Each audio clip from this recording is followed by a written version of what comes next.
Good evening. Has it hit you yet that we are living through a pandemic? Has it really sunk in? In 10 years from now, we'll look back at this time in history. We'll call it the pandemic of 2020. This is a difficult time for everyone. Some are especially hit hard, like the poor, the migrants, the laborers whose worlds have been completely disrupted. Some are not as bad off, but nobody is unaffected. Whether it's a 5-year-old who can't understand why he's not having a birthday party this year, or a class 12 student who's worked hard all year to get into the college of his or her dreams, but may not get to go there after all. Whether it's parents and professionals worried about their finances or job security, or just people worried about whether any one of their loved ones will fall sick. As We the People does its bit to fight the spread of the coronavirus, we're asking tonight, how do we flatten the anxiety curve? Before COVID-19, India was already considered the suicide capital of the world, accounting for 30% of the world's depression, addiction and suicides. Every 17 seconds, someone takes their own life in India. And adding to this tinderbox now is this pandemic, which has changed life as we know it so much and so fast that we're all grappling emotionally with social and economic uncertainty. And so today on We the People, we want to touch upon a crucial issue that may get swept under the carpet: the impact of COVID-19 on the mental health of Indians and the measures that we can take to enhance our mental wellness. And for that, today we have on the show co-founder of Inner Hour. It's a digital mental health platform with about 500,000 users from over 100 cities globally, and it's a platform that's addressing mental health during the coronavirus. We have Dr. Shekhar Saxena. He is the professor of the practice of global mental health at the T.H. Chan School of Public Health at Harvard. He's also a former director of the Department of Mental Health and Substance Abuse at the WHO. And we have Aditya Ghosh, former Indigo president, member of the board of directors of Oyo Hotels. Thank you all. But first, I want to start with Shaheen Bhatt. She is the author of I've Never Been Unhappier, her memoir of her fight to overcome depression. Thank you, Shaheen, for joining us. You've been very open about your battle with recurring depression. You've written about it, so thank you for joining us. But the irony is that for anyone who's struggling with depression, the usual prescription is to reach out to someone, go get a cup of coffee with a friend, but that's exactly what one can't do right now. So I think the first thing to understand is that this is not, everyone's talking about people that have mental health issues that, maybe they are struggling a lot more. But I think first and foremost, it's really important to understand that, even if you've never experienced anxiety or depression, you're probably experiencing it for the first time right now. Because these are really, they're unprecedented times. This has never happened before in our lifetime. And it's completely understandable. Any change takes time to adjust to, and this is a very, very big change. So it's very understandable that a lot of people are going to be struggling with it for the first time. But Shaheen, given that we're at home and we're with families and we're with loved ones, under these circumstances, what do you think one needs to do? Do we need to reach out to a therapist, to a professional on a digital platform? Because that can also be jarring as opposed to actually going to meet someone, your therapist, face to face. I mean, I always think professional help is, it's the first thing I sort of recommend if you're feeling like you're going through something and you're really unable to deal with it, or, you're feeling persistent feelings of, low moods or anxiety. If it is an option for you, I would 100% always recommend doing that. And the thing is, there's a lot of really great initiatives that are happening, across the country. The Maharashtra government has also, created their own helpline for people who are dealing with anxiety and depression in this time, and I think that's a great thing because it's a free helpline and anyone can call it. And we've got so many different services like that. We've got helplines, we've got, online counseling, we've got, obviously there are therapists, private therapy and all of that. But 100%, because I really think in this day and age across the world, they've sort of noted that depression and anxiety has skyrocketed. There's a lot of new patients that psychiatrists and therapists are getting. It's a tough time for everyone, and I really feel like there's no one better to guide you through it than a professional. All right. So then, Shaheen, how are you coping? Because like you've said openly in your book, you've been struggling repeatedly or periodically with depression. So how are you doing? How are you coping with these times where we all have to, for our own sake and for the sake of everyone around us, our loved ones, the entire country, we have to stay home and be isolated? I think again, a couple of very difficult facets about this, which I think makes it a particularly challenging time. One is that we're separated from family and loved ones, for quite a long period of time. I haven't, I don't get to see my parents. I don't live with my parents. My sister and I live together, so I'm separated from my parents, which is quite hard. My grandparents are, in their 90s, they're 92. They live quite far away, which is, again, it's another very stressful element. On top of that, I keep saying it's not the fact that, all the changes that we're experiencing right now in isolation, they're all changes that one can adapt to. The issue is that there's a lot of changes that are happening simultaneously, which makes it overwhelming. And the other thing is that, the virus and the illness aspect of it, it's a persistent and consistent threat, but it's not an immediate threat. So what that also means is that we're constantly dealing with a low level of anxiety. It's not a high level of anxiety all the time because the virus is not always at your doorstep, but it's around. So it's a constant thing, but it's a low level constant thing. And so obviously, I like everyone else am dealing with, I feel like I'm dealing with the stress quite the same. There are on different days, different aspects of it kind of get to me. On different days, I find different parts of it more challenging than others. I have a routine that I have, sort of inculcated in myself, because that's one of the first things you learn how to do when, you deal with something like depression. And that routine has kind of gone for a toss, obviously, because it kind of depended a lot on me sort of going out and putting myself out there and doing a lot of stuff that was not at home. So obviously that's kind of gone for a toss. So I'm dealing with it much the same way as everyone else. I think I find that I'm okay most of the time, and then suddenly I'm not okay. Everything is completely surmountable until it isn't. And I really feel like everyone is kind of dealing with the same thing, because, unless you're dealing with the much harsher aspects of it, like, a lot of people are struggling, in terms of business and, just food. Yeah. So if you're not struggling with those aspects of it, I feel like for the most part, we're all actually, we're quite okay. It's just the fact that it's very overwhelming. All right, so just hold that thought, Shaheen. Let's go across to Neha Kirpal, co-founder of INRR, that mental health platform. Neha, we heard Shaheen saying that everyone is struggling with some sort of stress, some sort of anxiety, mental health issues right now. You don't have to have a precondition when it comes to mental health to be affected right now under this lockdown. Remember, it's day 26. And you've seen that, because you've seen a 45% spike in the downloads of your app, INRR, since COVID started. Yeah, absolutely. INRR was started 3 years ago, and over the last 3 years, we've seen over 600,000 lives being touched across 100 cities. It was founded by my co-founder, psychiatrist Dr. Amit Malik, who had been on the board of the Royal College of Psychiatry and had a big clinical practice in the NHS, and then moved back to India to set this up. Now, what we're seeing over the last few years is that the entire series of psychological self-help platforms that we have available, the support that is available to people anonymously, easy access 24/7, is something that is coming very much in handy today. And we're seeing a big spike both on the therapy sessions as well as the app engagement itself. All right. So you've also made INRR pro bono for this entire lockdown period. That's right. I mean, looking at the sort of psychological impact of this crisis that we're dealing with, we've really felt that it's important to support healthcare organizations, frontline workers, NGOs, university students, and employees working from home. So a lot of our effort has gone in actually revamping parts of the app, creating COVID-specific stress management programs that we want to make available widely, and opened all of that up pro bono for all of those organizations in this period of time.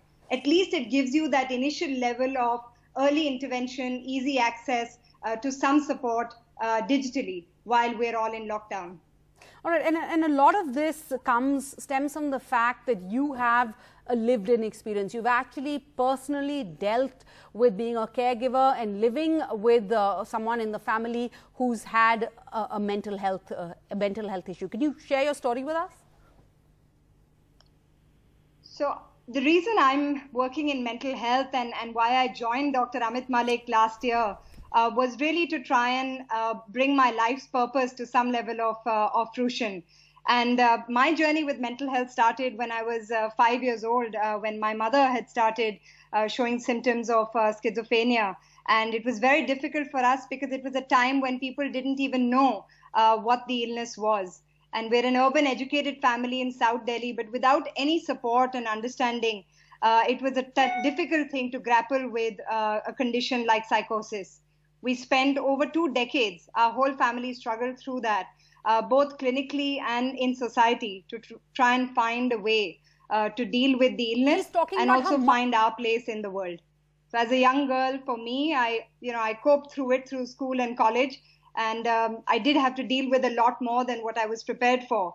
But really, for me, it was a question of focusing what I've learned in the course of my life to try and build some mental health services to solve for awareness building, early access and intervention to people.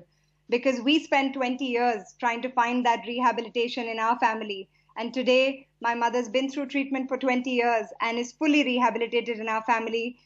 She's a wonderful grandparent in my daughter's life. And all of this needn't have cost us 20 years of our life. So I think today times have changed. There are helplines available. There are platforms available where people can go and reach out for support within the community. And that's what Amit and I have sort of set out to build. Thank you so much, and thank you for sharing that story. Extremely personal. You've shared that with us. Let me get in Dr. Shekhar at this point in time. So first I want to pick up from what Neha says. She talked about how she must have struggled as a teenager way back then, 20, 30 years ago, when she says, you can imagine the kind of information we even had about the issue of around mental health. Have things changed since then? Today we're in a lockdown, we're in a pandemic. We have a Mental Health Care Act. That's the advantage that we've seen over the past few decades. Does that mean we are better equipped right now?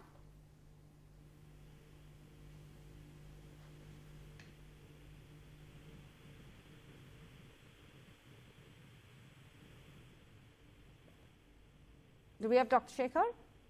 Okay, let's try and cut out of that.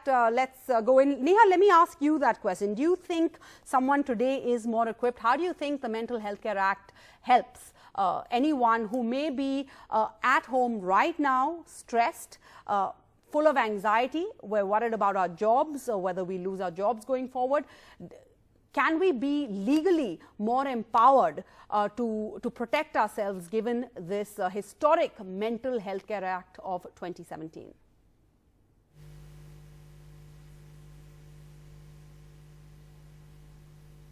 Neha? Neha, can you hear me?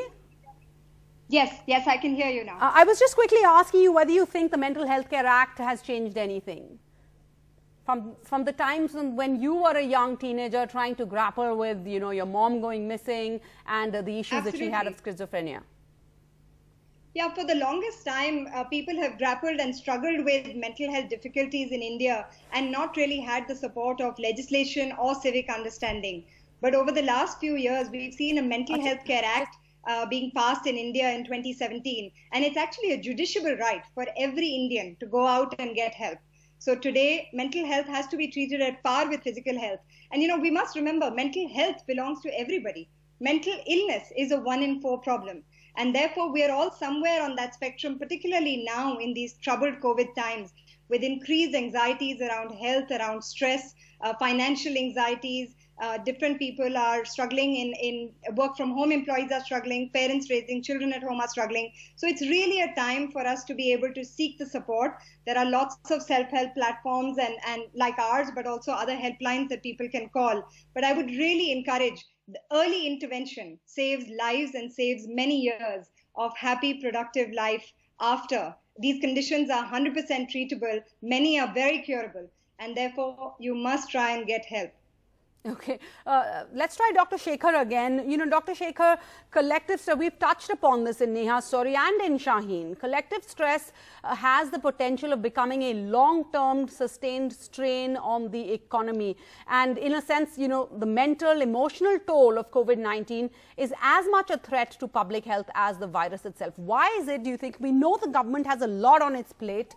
They have to deal with many issues, economic and social otherwise. But why is it that this is, why do you say, or is this equally important? Oh, yes, very much, Sarah. We do know from earlier disasters and pandemics that the prevalence of mental disorders increases by almost 5 times after these disasters. And almost, as you said earlier, almost everybody will be affected. So this mental health issue will not go away. India is not going to be an exception. India is going to be hurt very badly because of that. And many of these problems are going to last a long time. What we need, based on my experience of working with WHO and also in India, is people to work together. The government has to improve its services for mental health, which are at this point of time very scanty, very, very weak. Correct. The employers have to really support their employees in a very constructive way for their mental health and well-being, and also for social issues. And civil society has to step up to provide social and psychological support whenever it is possible. And during this time, it can be very much remote support. And we, the people, have to recognize that we are not invincible. We may need help, we may want help, we should seek help, and we should get help.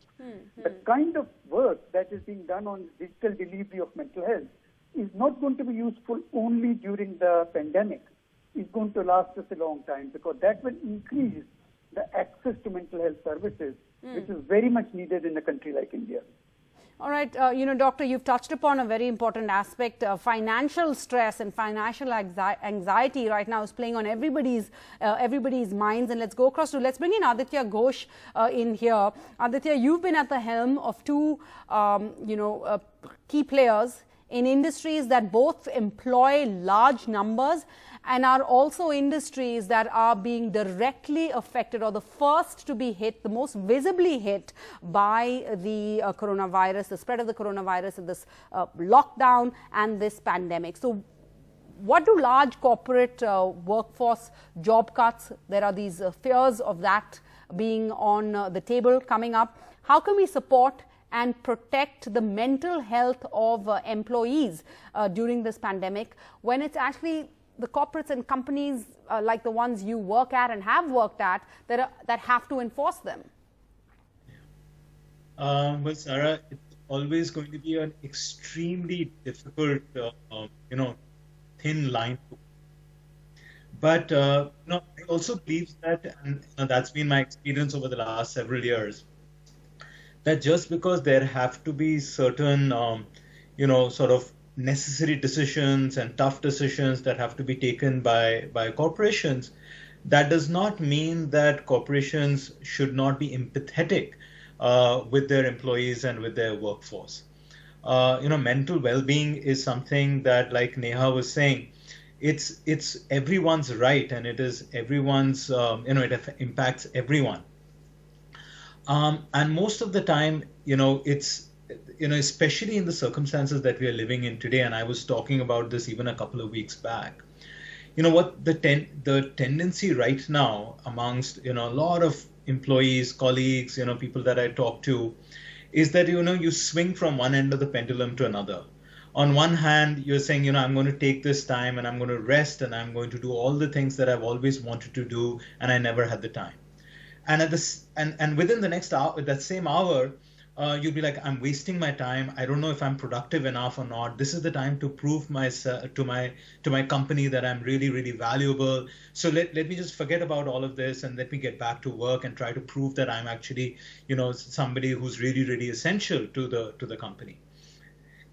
And this comes from the fact that we're trying to take these, a point that Shaheen was making. We're trying to take these sort of our normal circumstances, our normal schedules, and trying to force them into these really abnormal times, And one has to get comfortable with the fact, and corporations have to get comfortable with the fact that these times are different. These times are not what you and I have been used to for the past, all our life. Yeah. So the very first thing is to acknowledge that we are in these crazy times, so to speak, and these require, us to kind of get used to this new normal to some extent. Yeah. The second thing, Sarah, that happens especially in the workplace is that, as it is even at home, when you're dealing with mental well-being issues, you hesitate to talk to your family members. You hesitate to talk to your friends. At the workplace, you also have this very lonely role and pressure to sort of come out like a hero. Saying that, it's all these things about tough times, keep, tough people going, and all of those kind of adages that we hear. And that puts another unnecessary pressure on ourselves to prove to the entire world and to ourselves more than anything else that somehow I'm going to be this hero who's going to. What we forget is we're human beings. All these multiple assets and facets of our personality make us who we are. I was talking about this to some of my followers on social media just 3 days back and saying that I have myself struggled. I struggle all the time with the pressures of being who I am and responsibilities that I have and the kind of people who are depending on me and so on and so forth. And I'm very open and willing to show that human side so that hopefully the thousands of my colleagues don't feel that they are the only ones who are in this lonely sort of box or in the corner who's going to try to show this lion who's going to come out of this corner and fix everything. And I think what someone like Neha is doing, and I've known Neha for many years, she's just an incredible woman with these amazing ideas, is at least giving that first sort of rope that you can hold on to when you don't have the confidence of speaking to your manager, you're hesitating speaking to your family, who are also depending on you. And this is going to be a long haul. That's the other thing. This is not going to is. Like, that, the lockdown is going to be over and people are going to go back to work. There's going to be a long lingering impact of this. And I'm so glad that Sarah. Correct. Like it certainly is. Which is why, we're playing numbers, like you said, that first rope that someone can, throw out to you, or that life jacket, is just that also that we all acknowledge that there is a problem, that stress and anxiety is affecting each and every one of us. It's not a holiday sitting at home and like having some time off from work. It's anything but that. So let's just acknowledge it. We're playing out the numbers on our screens of organizations that can help you. If you want help, you can dial those numbers. But let's go across to Shaheen. Then Shaheen, I just want to come back to you for another question. What advice then would you give, not to somebody who's struggling from anxiety, stress or mental health issues, but to family members who possibly are living with somebody right now during a lockdown in this pandemic, who is exhibiting some sort of high levels of stress, anxiety, or depression or any other mental health issues? What advice would you give to family members then? I think my advice for family members, I don't think it will change very much, except for the fact that obviously you are in a situation now where, again, either you are locked in with family members or you are completely separated from them. So I think in those respects, my advice would change in a few ways. The first and foremost is, if you have a family member that is going through anything, the best thing you can do is arm yourself with as much knowledge about what they're going through as possible. So if you think they have depression, read as much about depression as possible. Arm yourself with as much knowledge about anxiety if that's what you think they're going through. because you should really know what it is that, what the symptoms are, what possible treatments are, what helps, what doesn't help. So the first thing I will always say is just get to know what you're dealing with. The second thing is don't be afraid to bring it up. Talk about it gently, because I think, it's hard for people who are going through things to actually bring it up and talk about themselves. So don't be afraid to bring it up. Bring it up gently, and assure whoever you're dealing with that you're there for them, and if needed, and they can talk to you if required. If you are in a situation where you're dealing with a family member who you're living with and you're kind of in close quarters with, I'll say the one thing to do is just, give them their space, because it's really hard, to sort of get space if you're living in a family of four, or, if you're sort of in the house with a lot of people at the same time. It's hard to sort of get your own space, and you really do need that. You need that time to sort of decompress and sort of process your own feelings, and it can get quite overwhelming for someone Correct. who's dealing with something to be, around people all the time. So do your best to give your loved one space. All right. Give your loved one space. Of course, you pointed out the irony of that when we're locked down in a home. But Dr. Shekhar, then, the other irony, just last word to you, the other irony, something that we all need to watch out for, is that chronic mental stress, anxiety, can lead to heart disease, obesities, to strokes, and also can induce people to just consume more alcohol and drugs. All of this reduces immunity, right, and the ability to fend off COVID-19. And what all experts are telling us right now, since we don't have a vaccine, the only thing we should focus on is to build immunity. That's right. Our mental and physical beings are very much joined. We don't live in two different worlds of mental and physical health. So our anxiety and stress have a direct relationship to how our body functions. And in many cases, it does increase the chances of us having physical issues in short term as well as in long term. And how we lead our life, including physical exercise, diet, and other things, improves our mental well-being, but also our physical well-being, and makes our body fight the stress as well as the virus in a better way. So I think, as somebody was saying, we live through very unusual times, but we need to protect our health, physical as well as mental health, as best as possible during these times. Well, thank you all for joining us. I hope we've been able to raise some issues. I know that we haven't touched upon a lot. There's reports of increase of domestic violence. There's the stress and anxiety that our healthcare workers are experiencing, our doctors are experiencing, because they're worried about infecting their own family members. So we haven't touched upon this in depth. We'll try and do so on this show and on NDTV. But for now, goodbye, and let's take care of ourselves and let's take care of others.